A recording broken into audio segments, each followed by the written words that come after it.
Voilà, merci pour ces clips dédiés à Jean-Marie Kassamba. Moïse Chamala, bienvenue.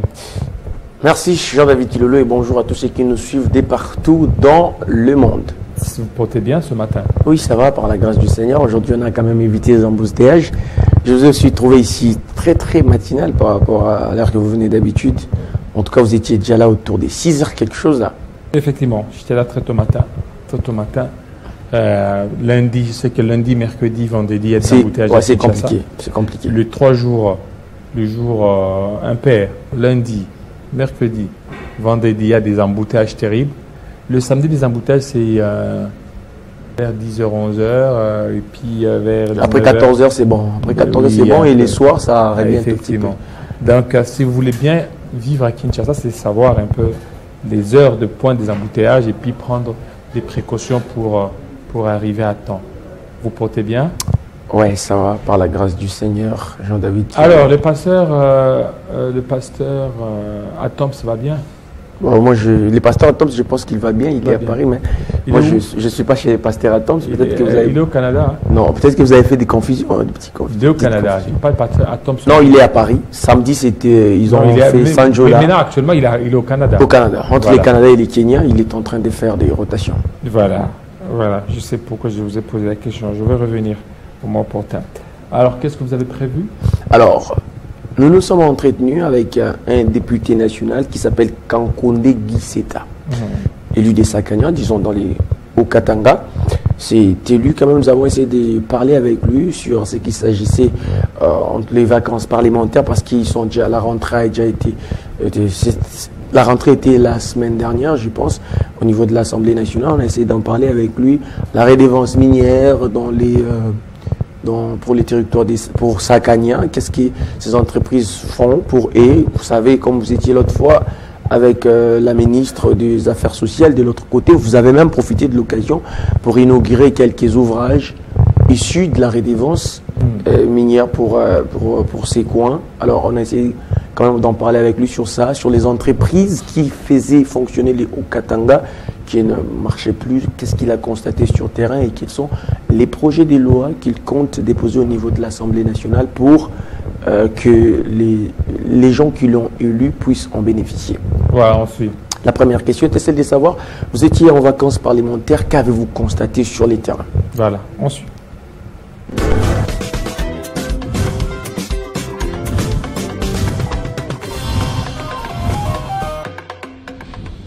J'ai constaté la grande souffrance de la population suite au manque d'emploi. La population souffre sérieusement parce qu'il n'y a pas d'emploi chez nous. Par exemple, je peux vous le dire, chez nous là-bas, nous avons beaucoup d'entreprises publiques. Toutes ces entreprises publiques-là,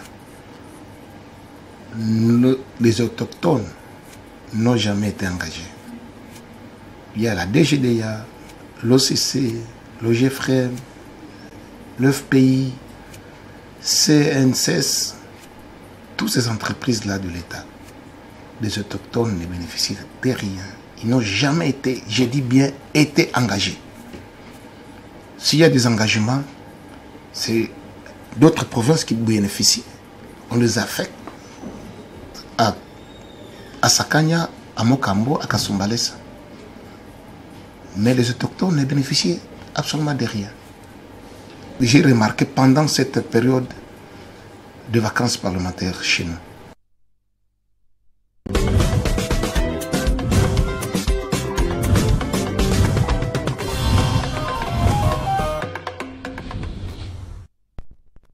La loi sur le code minier veut ou demande à ce que l'endroit là où on est en train d'exploiter, ou si c'est une localité, il faut que la localité puisse en bénéficier. Voilà pourquoi il y a l'instauration des 0,3% du chiffre d'affaires pour les entreprises impactées par l'exploitation minière. Et là, vous l'avez suivi, la ministre des Affaires sociales, Action humanitaire et solidarité nationale, est allée dans différents coins, là où il y a la dot.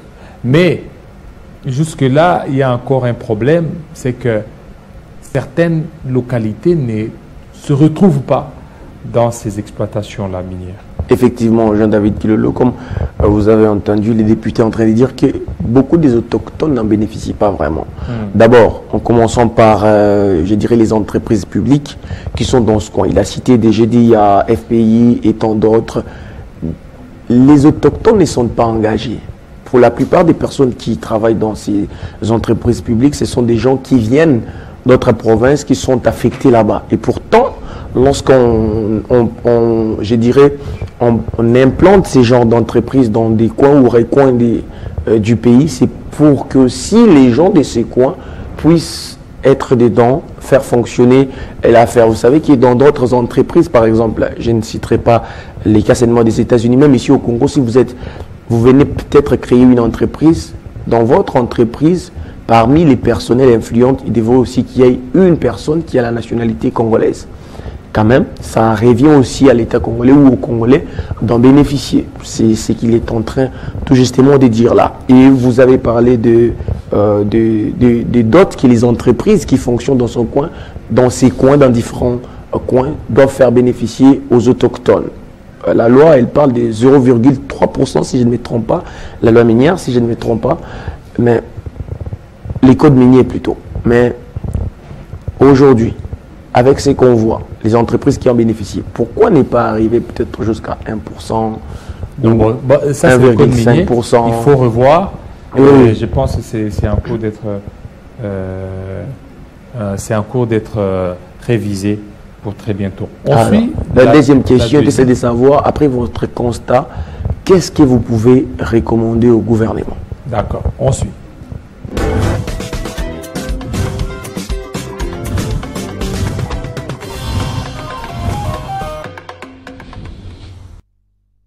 Le gouvernement doit construire les routes des désertés agricoles. Parce que chez nous, là-bas, nous sommes des spécialistes en cultivant. L'État doit aussi créer des entreprises pour l'emploi de jeunes. Parce que les jeunes, là-bas, n'ont pas d'emploi.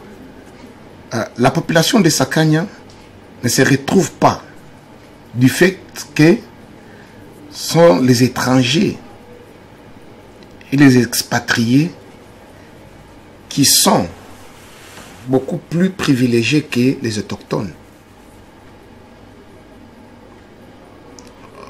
Par exemple, quand les étrangers viennent mettre des entreprises là-bas chez nous, les autochtones ne bénéficient absolument rien. Nous avons la Sodimico est tombée par terre. Et pourtant, c'est la société qui a fait construire le Japon. Mais c'est le coin là qui a construit ces pays-là. Pourquoi laisser cette entreprise-là tomber en faillite comme ça?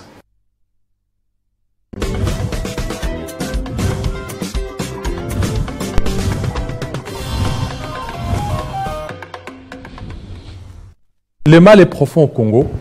Le mal est profond. Il faut revoir beaucoup plus toutes ces lois. Parce que c'est compliqué, c'est difficile. Les 0,3, bon, il y a quand même des impacts, mais c'est encore insignifiant. Insignifiant de pouvoir impacter positivement les localités. Imaginez si vous êtes au niveau des Kin Sévère, quand vous êtes à Lubumbashi, vous êtes au niveau des Kilimansimba. Il y a une population qui est là. Mais quand vous demandez aux entreprises qui sont sur place, les entreprises minières, de pouvoir soutirer les 0,3, c'est colossal, mais jusque-là, c'est insignifiant. Il faut essayer un peu de majorer, pourquoi pas l'1% et ainsi de suite. Maintenant, si rien n'est fait, nous allons commencer toujours à continuer à nous plaindre. Regardez aujourd'hui la MIBA qui est là, qui est par terre. Chaque année ou chaque gouvernement, ils veulent toujours relancer. Il y a 70 millions qui sont déjà disponibilisés pour la relance de la MIBA. Doudou Fwamba l'a dit au Conseil des ministres. On peut relancer la MIBA. Est-ce que les 70 millions peuvent certainement aider à la relance de la MIBA? Point d'interrogation. Il y a beaucoup de problèmes aujourd'hui. Si on est en train de parler de chômage des jeunes, c'est parce qu'à un certain temps, il n'y a pas une politique de relance de certaines entreprises qui sont en difficulté, comme Sodimico, au niveau du Katanga. La Gécamine qui boite un tout petit peu. Alors, quelle est la politique pour la relance de ces entreprises? Parce que, imaginez si toutes ces entreprises sont relancées, on va réduire tant soit peu le taux de chômage des jeunes. Aujourd'hui, ces jeunes s'intéressent à la politique parce qu'ils se disent que la politique, c'est un moyen le plus facile de se retrouver. Il suffit seulement de faire trop de dialolo, et puis vous serez repéré, on vous met secrétaire général d'un parti politique. Et ça ne va rien résoudre, mais ça va un tout petit peu essayer de vous consoler. Et tout ça, pourquoi? Parce qu'il y a un problème. Il y a un problème. Essayez d'arranger la vie sociale des Congolais. En arrangeant la vie sociale des Congolais, c'est de tout faire pour aider à ce que ces entreprises-là ne puissent pas mourir, comme Sodimico. Les entreprises minières, au niveau de l'ONATRA, c'est compliqué. Lorsque vous êtes au niveau des Matades, il y a cette grève des transporteurs de poids lourds. Si rien n'est fait, est-ce que vous avez pensé à la vie sociale de ces transporteurs? On continuera toujours à parler, alors à trop prendre des mesures, mais sur le terrain, absolument rien. Et lui, en tant que député, c'est le travail qu'il doit faire. Effectivement. Il a été dans son fief. Il doit faire un rapport non complaisant. Un rapport qui doit faire en sorte qu'il y ait un plaidoyer pour la relance de certains secteurs dans son fief.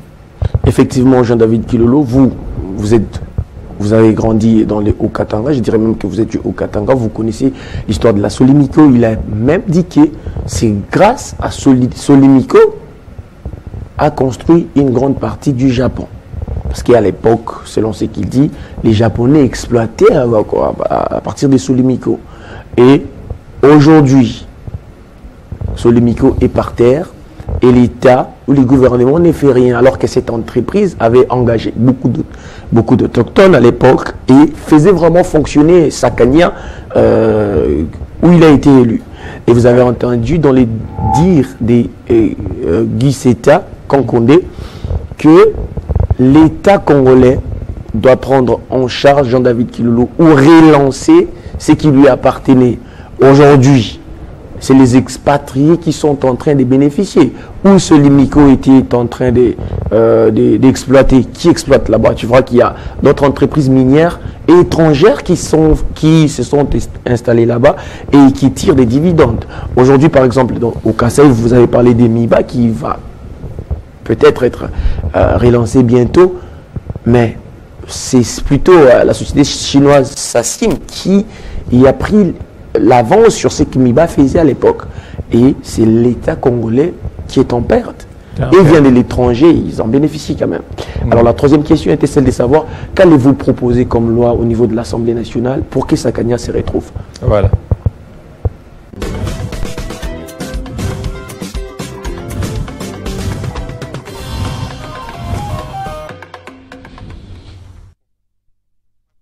Aujourd'hui, l'État, il a besoin de recettes, n'est-ce pas? Il y a des budgets qu'on va voter bientôt là. Ce budget-là viendra d'où? On va encore commencer à coincer les régies financières pour faire des recettes. Au moment où l'État, il est en train de vendre et de revendre là où il pouvait soutirer la recette de la République. Prenons le cas de la Sodimico, de la Gécamine. Comme Gécamine, on est en train de vendre les concessions de Gécamine, les réserves de la Gécamine. On est en train de vendre ça au privé. Pourquoi pas l'État ne pouvait pas faire débloquer le montant pour relancer l'entreprise de la Gécamine, le MIBA? L'État pouvait débloquer le montant pour relever ces entreprises-là. Il aura beaucoup de recettes. Prenons à l'époque, la Gécamine seule faisait au moins 60% des recettes de la République. Mais aujourd'hui, l'État il est en train de revendre les réserves de la Gécamine. D'où va cet argent qu'on est en train de vendre les concessions de la GECAMIN ou de la Sodimico? Ce sont des réserves. L'État pouvait se lancer de relever cette entreprise-là. Il aura beaucoup de recettes. On a de commencer à vendre les réserves de la GECAMIN au privé. Ce n'est pas l'État qui bénéficie, ce n'est pas le peuple congolais qui va bénéficier. Ce sont les privés qui sont en train de bénéficier. Ce que moi je vais vraiment proposer comme loi, d'une interdiction formelle de ne pas vendre des concessions de l'État et surtout des entreprises de l'État.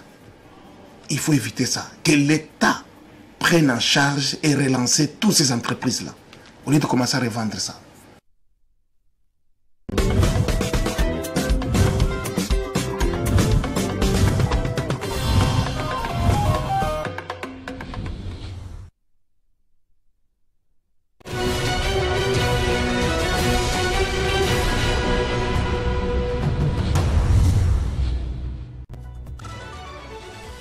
Diplomatie agissante. Le président de la République, Félix-Antoine Tshisekedi, est arrivé ce dimanche à Budapest, en Hongrie, pour une visite de 3 jours. Sur invitation des autorités hongroises, il est prévu plusieurs rencontres de haut niveau et la signature d'accords de coopération. Dans la province de l'Équateur, des détenus de la prison centrale de Mbandaka ont tenté de s'évader le samedi à ce dimanche 29 septembre. Selon plusieurs sources, ces pensionnaires ont tenté de s'évader pour échapper aux mauvaises conditions carcérales. Ils ont déclenché un incendie. Pas de repos pour Jean-Marie Kassamba dans les passes Grand Katanga. Après Lubumbashi, il est arrivé à Likasi poursuivant sa visite de travail.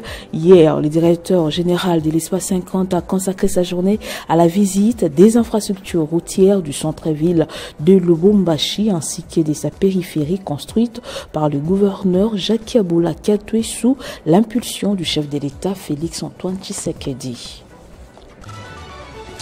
Dans le monde, direction les États-Unis, l'ouragan Hélène continue de faire ravage. Au moins 91 personnes ont été tuées, causant la désolation. Ce cyclone a touché 5 États du pays.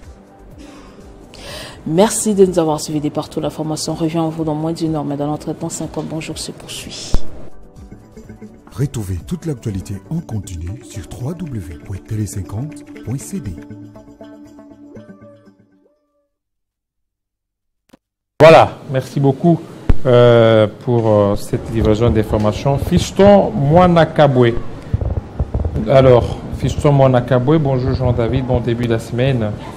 Nous ne pouvons pas que parler du mal des pasteurs, mais sachant que l'Église au Congo a fait un grand travail qui mérite aussi l'accompagnement de l'État. Pour preuve, le taux de criminalité est inférieur en RDC par rapport à l'Afrique du Sud et dans d'autres pays, sauf qu'il y a certains pasteurs qui veulent saper tout le travail fait par les vrais pasteurs. Nous devons parler du bien de notre pays, car c'est un pays qui a beaucoup d'opportunités d'affaires. Parlons plus de l'entrepreneuriat, car dans les 15 ans à venir, beaucoup de Congolais auront leurs yeux que pour contempler les immeubles construits par les expatriés sans toutefois y mettre leurs pieds. Compte tenu de la pauvreté, il est temps de parler business que de la politique. Fiston Mwanakabwe, merci pour votre intervention. Parlez de la politique parce que un certain temps, les dirigeants mettent les Congolais, les fils et filles, dans cette condition-là de parler politique. Si vous ne les occupez pas, occupez ces jeunes. On prend la dernière question alors. Oui, Jean-David Kilolo, avant de prendre la dernière question, vous avez entendu les députés en train de se plaindre que les réserves de la GECAMIN sont vendues. Les réserves de la Solimico également sont vendues. Alors la quatrième question était celle de savoir, en réalité, qui vend ces concessions. Voilà, on suit.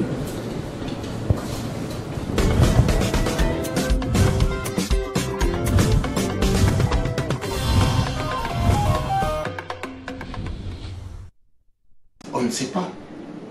Là, il faut convoquer maintenant le ministre des portefeuilles et le ministre des Mines qui veut nous expliquer que est en train de vendre les réserves de la GECAMIN, que est en train de vendre les réserves de la Sodimico.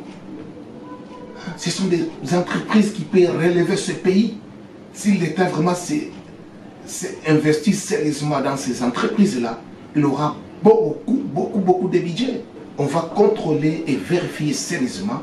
Nous, vraiment, les élus du Haut-Katanga, on va suivre sérieusement et savoir qui est en train de vendre les réserves de la GECAMI.